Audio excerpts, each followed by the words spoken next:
Okay, I'm still in the epistle of Barnabas. Sorry, not Barabbas. I think I said Barabbas earlier in my video. Oops. But this is a very interesting chapter about the Sabbath and keeping the Sabbath. Um, um, so the Sabbath is a very important day, and all the passages that I've read of the Sabbath, they don't specify a certain day. In the past, the Sabbath was done on Saturday, and they consecrated Saturday as the holy day. And actually, they thought that the new day began at sunset or like twilight, and then the new day began. The way that they did things in the past was differently than what they did today. Like the new moons, which is happening yesterday night, um, had the months be different. So every new moon was a new month, and so the way that things were done in the past um, were were done by new moons, and the stars kind of kept the timing. And the Sabbath, in my opinion, it's working 6 days and then you're off one. And God wants you to have a Sabbath devoted for Him every week. However, this goes into your Sabbaths, Him detesting them. But furthermore, it was written concerning the Sabbath in the 10 words which He spoke on Mount Sinai, face to face with Moses. Sanctify also the Sabbath of the Lord with pure hands and a pure heart. And in another place He says, if my sons keep the Sabbath, then I will bestow my mercy on them. He speaks of the Sabbath at the beginning of the creation, and God made in 6 days the works of His hands. On the seventh day He made an end and rested in it and sanctified it. Notice, children, what is meaning of He made an end in 6 days. He means this, that the Lord will make an end of everything in 6,000 years. For a day with Him means 1,000 years, and He Himself is my witness when He says, behold, the day of the Lord will be as 1,000 years. So then, children, in 6 days, that is 6,000 years, everything will be completed. And He rested on the seventh day. This means when His Son comes, He will destroy the time of the wicked one, and He will judge the godless, and will change the sun and moon and stars, and then He will truly rest on the seventh day. Furthermore, He says, you will sanctify it with clean hands and a pure heart.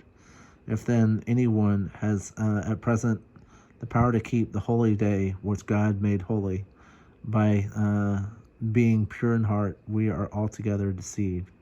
See that we will indeed keep it holy at the time when we enjoy true rest, when we will be able to do so because we have been made righteous ourselves and have received the promise. When there is no more sin, but all things have been made new by the Lord, when we will be able to keep it holy because we ourselves have first been made holy. Furthermore, He says to you, your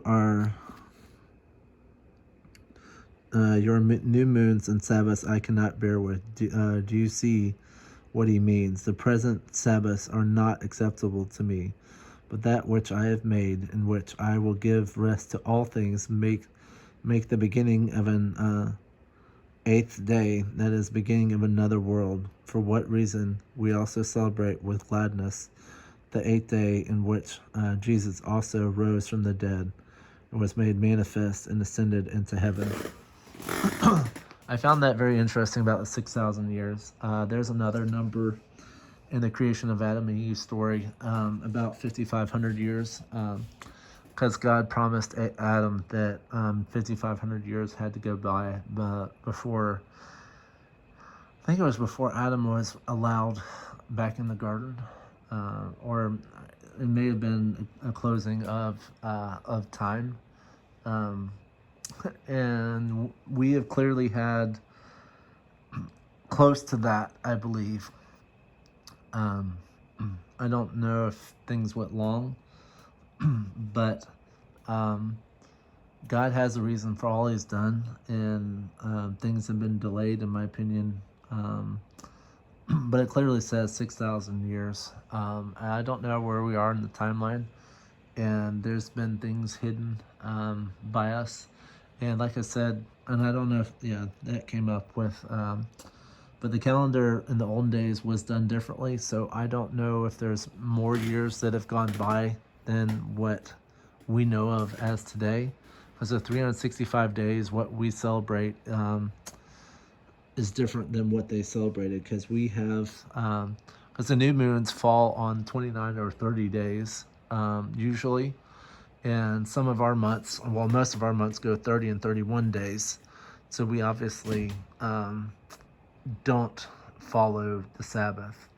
And I think that was done on purpose so we wouldn't know exactly when things were. I think the devil has deceived a lot of us, and so we don't know quite when things are. But we're to keep the Sabbath, and what it means to keep the Sabbath is to do no work. In other words, don't go grocery shopping. In other words, you're supposed to read and worship and do church and talk to God and spend time with your family, and you can recreate and spend time outdoors and doing things. It's just He doesn't want you to do normal stuff. In other words, if you have a job, don't do it on a Sabbath day. You can work 6 days and you're off on one. There are some people out there who work all the time, and it's like, well, if I stop working, then I stop feeding myself. And but His commands clearly say 6 days and we're off one. And I think we're supposed to keep that. And I know it's hard, especially now with money being an issue and prices going through the roof. It's like we feel like we've got to work all the time. But God commands His people to follow His way. But it also, I mean, the Sabbath also, He talks about how to help those around us and to be there for people, and to kind of volunteer in a way.